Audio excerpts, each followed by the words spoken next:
हेर मोर नागपुर ले जोहारी ले मोर ठिना कोनो नखे मोर फुलक हार ले हेर मोर नागपुर ले जोहारी ले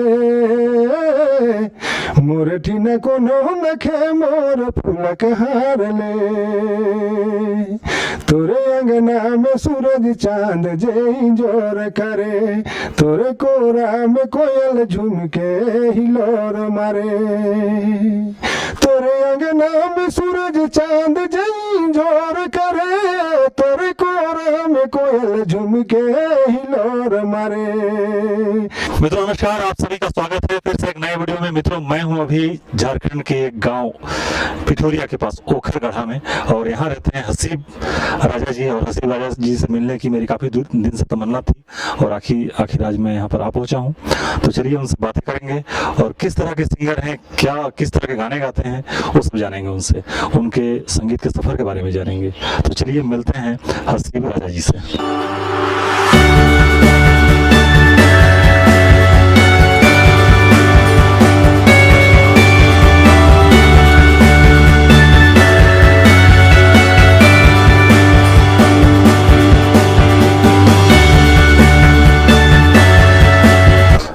मित्रों नमस्कार, आखिरकार मैं पहुंचा हूं हसीब राजा जी के गांव में और ये गांव है झारखंड के पिठोरिया के पास। मैं आपका बहुत बहुत स्वागत करता हूं हमारे चैनल RM क्रिएशंस में। सबसे पहले तो मैं ये कहना चाहता हूँ कि भैया इतना दूर से छत्तीसगढ़ से चल के आए हैं, इसके लिए मैं तहे दिल से इनका शुक्रिया अदा करते हैं। भैया को मतलब क्या बोलेंगे, अब ये तो इतना दूर से आए हैं कि हमको अफसोस लग रहा है। मित्रों चलिए हसीब राजा जी से बातें करते हैं। ये जो शख्सियत हैं, इस क्षेत्र में आने के बाद मुझे पता चला कि इनकी गायकी काफ़ी मशहूर है और इस क्षेत्र में काफ़ी नाम कमा रहे हैं। और ठेठ नागपुरी जो गायकी है जो विलुप्त होने की कगार पे एक तरह से कहना चाहिए, क्योंकि जो नए गायक गायिका हैं वो इस ठेठ नागपुरी को छोड़ते जा रहे हैं और सिर्फ आधुनिक नागपुरी में ही आगे बढ़ते जा रहे हैं। तो मैं देखता हूँ ये एक विलुप्त होने की कगार पे है, उसको ऐसे सिंगर बचा के रखते हैं। तो मैं भी ऐसे ही सिंगर को ढूंढता रहता हूँ और मुझे जब भी कोई इस तरह के सिंगर मिलते हैं तो उनसे मिलने मैं आ पड़ता हूँ। तो अभी मैं झारखंड के पिठोरिया की, कौन सा गांव बता दीजिए आपका गांव का नाम? ओखरगढ़ा गांव है। ओखरगढ़ा गांव है ये पिठोरिया से करीब 4 किलोमीटर की दूरी पर है। तो मैं पहुंचा हूं यहाँ। चलिए इनसे बातें करते हैं और इनके संगीत के जीवन में जो घटित हुआ है, इनके जीवन में जो घटित हुआ है वो सब जानते हैं और किस तरह इन्होंने ठेठ नागपुरी को पकड़कर थामकर कदम आगे बढ़ाया है वो सब जानते हैं। चलिए शुरू करते हैं। हसीब भाई, सबसे पहला क्वेश्चन मेरा यही है कि आपके संगीत जीवन की शुरुआत किस तरह हुई, कैसे हुई और कब हुई? देखिए ऐसा है कि मैं तो 10 साल का था उस टाइम से भी हम गीत गाते थे, लेकिन बैक सपोर्ट नहीं मिलता था। हम लोग को बहुत गरीबी था उस समय और कहीं से सपोर्ट नहीं मिल रहा था। उस समय कैसेट का ज़माना था तो हम लोग गा नहीं पाते थे, उस समय पैसा लगता था ढेर, तो इसीलिए हम लोग उस समय आगे नहीं बढ़ पाए। बैक सपोर्ट बहुत कमज़ोर था। तो मैं जब 12, 13, 14, 15 साल का हो गया तो एक आदमी हमको मिला, यहाँ से 4 किलोमीटर घर उसका है। तो मेरे पापा अकेले कमाने वाले थे और हम लोग परिवार फैमिली ज़्यादा थे, तो उसमें हम लोग को बहुत असुविधा होता था। कभी ये नहीं है, कभी वो नहीं है, कभी वो नहीं है, ऐसा टाइप का होता था। तो मैं एक आदमी के पास गया, यहाँ से 4 किलोमीटर घर है, उसको बोला कि भाई हमको भी आप काम में लगाइए। तो डेंटिंग पेंटिंग का वो काम करते थे, तो वही हमको बोले काम कीजिएगा। बोला हाँ हम करेंगे काम। तो उस समय हम 14, 15 साल का थे। ले गया और रांची काम करने के लिए बुलाया, हम चले गए। तो करीब 1.5 साल 2 साल में हम फाइनल हो गए, पूरा मिस्त्री बन गए एकदम। तब वहाँ से हमको भेजा गया उड़ीसा। तो उड़ीसा में मैं 22 साल गुजार दिया वहाँ उड़ीसा में, करौंजिया, उस गाँव का नाम करौंजिया है टाउन का। तो वहाँ 22 साल गुजार दिया। उसके बाद में वहाँ से आए तो मेरा दोस्त लोग बोलने लगा कि भाई आप इतना अच्छा आवाज़ है, आप क्यों नहीं गाते हैं गाना? तो हमने बोला कि भैया देख अब तो बहुत समय ऑफ कर गया, आप क्या गाना गाएंगे? बोला नहीं अभी क्या समय गया, अभी गाना है आपको, हम लोग गवाएंगे आपको। तो वही 2-4 मेरा दोस्त था, वही लोग जोर शोर करके हमको 1-2 ठो गाना गवा दिया स्टूडियो में। एक मिनट में बीच में रोकना चाहूंगा आपको। मैं ये जानना चाहूंगा, जो आपका ये बीच का दौर था, जैसे आपने बोला कि 20 साल आपने गुजारा उड़ीसा में, तो इस दौर में क्या आपने मतलब गाना गाते रहे आप बीच बीच में? हाँ, बीच बीच में अपने हम रिहर्सल करते रहते थे। हम बहुत आशिक थे गाना का, लेकिन मेरे को सपोर्ट नहीं मिलता था। सपोर्ट मिलता तो फिर हम गाना गाते, आगे बढ़ते। किस तरह का गाना गाते थे, मैं जानना चाहूंगा। देखिए, हम तो ठेठ भी गा लेते थे और आधुनिक भी गा लेते थे, दोनों गाना में हम गा लेते थे, लेकिन सपोर्ट नहीं मिलता था, उसके कारण हम इतना पीछे रहे। चलिए उसके आगे कहानी बताइए, किस तरह आपने फिर इस नागपुर इंडस्ट्री में एक ठोस कदम रखा? फिर वहाँ से हम आए, उसके बाद में लड़का लोग, दोस्त लोग मेरा बोला कि भाई आप गाइए, तो वही दरमियान उन लोग स्टूडियो में ले जाके हमको गाना गवाया ज़बरदस्ती में। और वो गाना गा दिए तो गाना पॉपुलर हो गया। पॉपुलर हुआ तो फिर मेरा डिमांड होने लगा। 2018 से गाना मैं गा रहा हूँ और पॉपुलर हुआ गाना। उसी गाना के दरमियान हमको डिमांड करने लगा। फिर प्रोग्राम बहुत किए। 2018 में हम 27 प्रोग्राम किए थे फर्स्ट साल में। 28 प्रोग्राम किए थे उस समय, शुरुआत एकदम 2018 ही में। चलिए बहुत अच्छी बात है, और इनकी जो कहानी है ज़बरदस्त रही है। सोचिए 2018 में शुरुआत की, और अभी आपकी उम्र क्या है लगभग? अभी मेरा 45 साल है। 45 साल है, मतलब करीब 3-4 साल पहले, मतलब आपने 40 साल के बाद भी कोई करियर शुरू कर सकता है। ये इनसे सीखने की ज़रूरत है मित्रों। सीखने की कोई उम्र नहीं होती, करियर की कोई उम्र नहीं होती। आप जब अपना करियर बनाना चाहें तब बन सकता है। इन्होंने वो कर दिखाया और गायकी में अच्छा नाम कमा रहे हैं, अपने क्षेत्र में अपना नाम रोशन कर चुके हैं। आपका जो पहला गाना रिकॉर्ड हुआ, जो स्टूडियो में आपने बताया आपके दोस्त वगैरह लेकर गए थे और पहला गाना आपका रिकॉर्ड करवाए, वो कौन सा गीत था? हमें गाकर सुनाइए। आपकी पहली आवाज़ दर्शकों तक पहुंचाना चाहूँगा मैं, तो आप सुनाइए। उस गीत का नाम था दुलार बेटी, और वही गीत को हम गाए और इतना पॉपुलर हुए हम। 1-2 पंक्ति उस गीत के गाकर सुना दीजिए आप।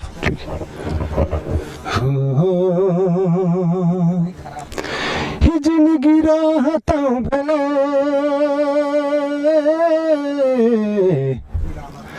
तोरा दूर है बहु जब जिंदगी राहता बेटी, तोरा दूर है बहु जब मोरी है जब होले सपना में आबो, मरी है रह जब होले सपना में आबो बेटी, सपना में आबो। इज्जत बेटी ससुरारी ठीक से रहबे तो जातो बेटी, जातो सोना ससुरारी ठीक से रहबे तो जिंदगी रहा तो भले तोरा दूरा जाबो। चलिए बेहतरीन गीत और काफ़ी अच्छी आवाज़ है इनकी, और इसी आवाज़ का जादू इस क्षेत्र में फैल रहा है। इनकी आवाज़ महक रही है। तो चलिए और आगे बढ़ते हैं और इनके जीवन के और सफ़र के बारे में जानते हैं। हसीब भाई, जानना चाहूँगा, हर इंसान के जीवन में कोई ना कोई गुरु होता है, तो आपने जो इस संगीत इंडस्ट्री में 40 साल के बाद अपना करियर चुनने का जो फैसला किया है, जरूर आपने अपने जीवन में किसी को गुरु बनाया होगा, उनके गाने सुनते होंगे आप, तो आपके जीवन के जो गुरु हैं उनके बारे में जानना चाहूँगा। देखिए, एक मुखिया साहब थे पिठोरिया में, अयोध्या मुखिया, वो अभी दुनिया में नहीं है, चले गए। वो हारमोनियम बजाते थे और हम बहुत छोटा थे, तो हमको बोलते थे कि बेटा तुम गाओ, हम बजा रहे हैं। तो जब वो बजाते थे, हम गाते थे, तो बहुत मन से अपना हारमोनियम को बजाते थे वो, और उन्हीं का देन है। और इतना आगे हम उन्हीं का देन से हम अभी हैं आप लोग के बीच में। चलिए बहुत अच्छी बात है, और इन्होंने जो अभी जो करियर हासिल किया है काफ़ी शानदार और काफ़ी अच्छा नाम कमा रहे हैं। आपके जीवन में आपके माता पिता का, आपके परिवारजनों का सपोर्ट कैसा रहा इस संगीत के प्रति? तो ये सपोर्ट तो सभी का है। जब हम शुरुआत नहीं किए थे तो उस समय भी मेरा अगल बगल भाई लोग भी बोलता था कि भैया आप गाइए, क्यों नहीं गाते हैं, आवाज़ इतना सुंदर है, क्यों नहीं गाते हैं, और सभी राग से गाते हैं आप, कोई ऐसा राग नहीं है जो आप उसको नहीं जानते हैं। तो सभी का समर्थन मिला तो हम गा दिए। आपने जैसे बताया 40 साल की उम्र में आपने गाना शुरू किया, 40 साल के बाद, तो क्या ये आपकी शादी तो हो चुकी होगी उस समय? हाँ, शादी हो गया था मेरा। आपकी धर्म पत्नी का कैसा सहयोग रहा आपके पास? मेरा वाइफ बहुत खुश रहती है। मेरे जब हम गीत गाते हैं ना तो दिल से खुश हो जाती है, पूरा अपना मन धन लगा के वो गीत को सुनती है। बहुत सारे लोग ऐसे होते हैं गांव में मजाक उड़ाने में रहते हैं, और इनके साथ कुछ अलग हुआ। इनको तो गांव वालों ने ही सपोर्ट किया, इनके दोस्तों ने, इनको मित्रों ने सपोर्ट किया कि आप गाना गाइए, हाँ। भले आपकी उम्र ज्यादा है लेकिन आप आगे बढ़ सकते हैं, ये विश्वास दिलाया। तो ऐसे ही सबके साथ होना चाहिए। गांव मेरे लिए पूरा सपोर्ट, छोटे से बड़ा जितना है, माँ बहन जितना है गांव का, सभी हमको सपोर्ट किया, तभी इतना दूर हम पहुंचे। और बहुत मानता है हमको गांव में भी, छोटा हो या बड़ा हो, वो जो भी है, माँ बहन जो भी है, बहुत मानता है हमको। हसीब भाई, आपसे जानना चाहूंगा, आपका बचपन तो इसी गांव में बीता होगा? जी हाँ, इसी गांव में? जी हाँ, बचपन इसी गांव में गुजारे हम। नागपुरी भाषा की ओर इतना लगाव कैसे? देखिए, ये तो राष्ट्रीय भाषा है, हम लोग को ये भाषा बहुत पसंद है, और ये भाषा में जो रस है वो कहीं हमको लगता है कि कोई एरिया में नहीं मिलेगा ये रस। चाहे जुबान से कहिए या तो गीत से बोलिए, तो जैसे बोलिए, इसका तोड़ मोड़ है, बहुत अलग टाइप का है। संगीत है ही, और संगीत ऐसा है ही जो हर किसी के जीवन में रस घोल दे, और ये नागपुरी भाषा का जो संगीत है इस क्षेत्र में काफ़ी मशहूर और धीरे धीरे पूरे देश विदेश में मशहूर हो रहा है। तो और जो इसकी जो ओरिजिनल संगीत जिसको कहते हैं ठेठ नागपुरी, उसी में हसीब राजा जी ने अपना परचम लहराया है इस क्षेत्र में। चलिए मित्रों, और इनके जो आगे जीवन चरण है उसके बारे में जानेंगे, लेकिन यहाँ जो है धीरे धीरे अंधेरा हो चला है, तो हम लोग इनके घर में चलेंगे और घर में बातें करेंगे। ये इनके गांव का एक ग्राउंड है, यहीं आए हुए थे हम लोग, इनका एक गीत सुने। अब चलते हैं इनके घर। मित्रों, मैं बैठा हुआ हूँ हसीब राजा जी के घर पे, और पिछोरिया के पास इनका जो गांव है वहीं इनका ये घर है। तो चलिए इनसे बातें करते हैं और इनके संगीत के सफर में जो आगे जो हुआ है वो सब जानते हैं। हसीब भाई, आप बताइए, आप किन किन भाषाओं में गाने गा लेते हैं? देखिए, हम तो ठेठ भी गा लेते हैं, आधुनिक भी गा लेते हैं, भोजपुरी भी गा लेते हैं, हिंदी भी गा लेते हैं, और तो बाद बाकी कुड़ू कुड़ू होता है तो सबको नहीं गाते, इधर नहीं चलता है। चलिए, बहुत अच्छी बात। हसीब भाई, आप जानते हैं कि ये क्षेत्र पहले भोजपुरी के लिए पॉपुलर था, क्योंकि ये पूरा बिहार था, तो इसलिए इस क्षेत्र में भोजपुरी गाने वाले भी बहुत सारे लोग हैं, और आपको भी पसंद है। तो एक आध गीत अगर आप ने गाया हो सुना दीजिए। ठीक है, मैं जो गीत सुनाने जा रहा हूँ, ये एक मनोज नाम करके एक बिहारी था, वो गाना दिए थे हमको गाने के लिए। तो गाना को मैं रिकॉर्डिंग नहीं किया हूँ स्टूडियो में, लेकिन स्टेज में गाना को हम गाए हैं, तो थोड़ा सुनाते हैं आप लोग को। धरती जले या गगन जले, धरती जले या गगन जले, जलेला हमारी पसनवा, रानी तनी पंखा डोलावना, हो तर तर, हो तर तर चुवेला हो पसनवा, रानी तनी पंखा डोलावना, पंखा डोलावना, कर जुतनी पंखा डोलावना, पंखा डोलावना, कर जुतनी पंखा डोलावना, हो तर तर, हो तर तर चुवेला हो पसनवा, रानी तनी पंखा डोलावना, हो तर तर चुवेला हो पसनवा, रानी तनी पंखा डोलावना। काफ़ी बेहतरीन गीत, और जो गर्मी के ऊपर गाना है, मतलब पंखा डोलावा ना, पसीना चू रहा है। और हम लोग का भी पसीना चू रहा है अभी, क्योंकि हम लोग बैठे हुए हैं इनके घर में और गर्मी का मौसम स्टार्ट हो गया है। और काफ़ी अच्छा गाते हैं, 2018 से गीत गा रहे हैं, और 2018 से काफ़ी कम समय में इन्होंने जो नाम हासिल किया है, जो मुकाम हासिल किया है, काबिल तारीफ है। चलिए और आगे बातें करते हैं। हसीब भाई, हमारे देश में बॉलीवुड इंडस्ट्री काफ़ी ऊपर है, और इसके ही गाने हम शुरू से सुनते हुए बड़े हुए, शायद आप भी। तो मैं आपकी जो पसंद है, कौन सी किस गायक को आप पसंद करते हैं बॉलीवुड इंडस्ट्री में, वो बताइए, और उनका कोई अगर गीत आपको याद हो तो सुना दीजिए। मोहम्मद अजीज साहब का गीत गाना को हम बहुत पसंद करते थे, और उनको हम बहुत लाइक करते थे और उन्हीं का गाना कभी कभी गुनगुनाते भी थे। तो आप लोग को थोड़ा सुना दे रहे हैं। तू मुझे भुला देना, तू मुझे भुला देना, मैं तुझे भुला दूंगा। ऐ मेरे मोहब्बत सुन, मैं ये मशवरा दूंगा। ऐ मेरे मोहब्बत सुन, मैं ये मशवरा दूंगा। तू मुझे भुला देना, तू मुझे भुला देना, मैं तुझे भुला दूंगा। ऐ मेरे मोहब्बत सुन, मैं ये मशवरा दूंगा। ऐ मेरे मोहब्बत सुन, मैं ये मशवरा दूंगा। काफ़ी शानदार आवाज़ है, बेहतरीन आवाज़ है। ऐसी आवाज़ बहुत कम सुनने को मिलती है। और मैं आज आया हुआ हूँ हसीब राजा जी के घर पे। इनकी कहानी ज़बरदस्त है। मैं बार बार कहना चाहूँगा कि 40 साल की उम्र के बाद जिसने करियर शुरुआत की और उस करियर को काफ़ी अच्छे मुकाम पे पहुँचाया, हसीब राजा जी। ऐसे उदाहरण हैं हम सभी के लिए जो सोचते हैं कि उम्र निकल गई मेरी, ये काम नहीं कर सकते अब। ऐसा कुछ नहीं है, आप किसी भी उम्र में कोई भी काम शुरू कर सकते हैं। हसीब राजा जी ने करके दिखाया है वो, और काफ़ी अच्छा नाम कमा रहे हैं। हसीब भाई, आपने काफ़ी कम उम्र में शुरुआत की थी। आपने जैसे बताया कि 10 साल आपकी उम्र थी, तब से आप लगभग गाने का शौक़ रखते हैं।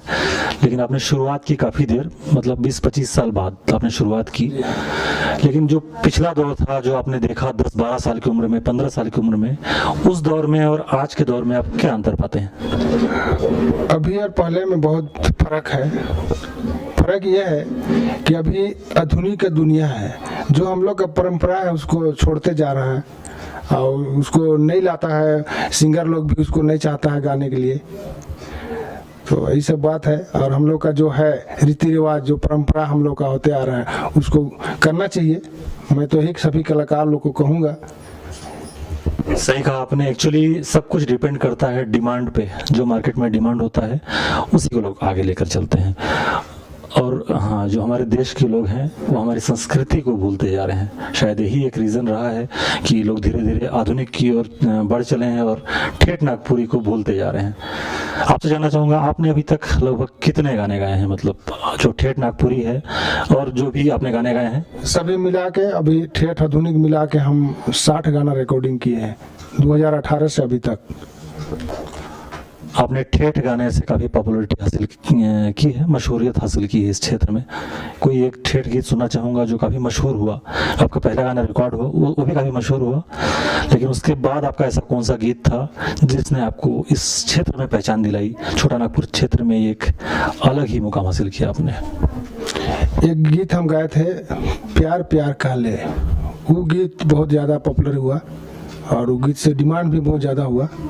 उस गीत का बोल है, तो एक मैं गाया था प्यार प्यार काले, वो गाना का बोल था और वो गाना बहुत पॉपुलर हुआ था और उसी गाना से बहुत डिमांड भी हुआ।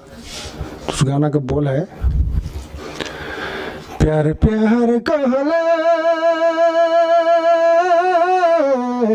हरे सुना, प्यार प्यार कहले दू दिन प्यार दिल चली गेले। सनम असर लगाए रहूं, हे जनम असर लगाए रहूं, दू दिन प्यार दिल चली गेले। सनम असर लगाए रहूं, हे जनम असर लगाए रहूं, दू दिन प्यार दिल चली गेले।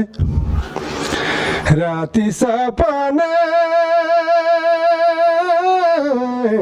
हरे मना, राती सपने पालो मोह दड़ी घटे एकला में। सनम मिल के भी नहीं पालो, ये जन्म मिल के भी नहीं पालो, दू दिन प्यार दिल चल गेले, सनम मिल के भी नहीं पालो, ये जन्म मिल के भी नहीं पालो, दू दिन प्यार दिल चल गेले।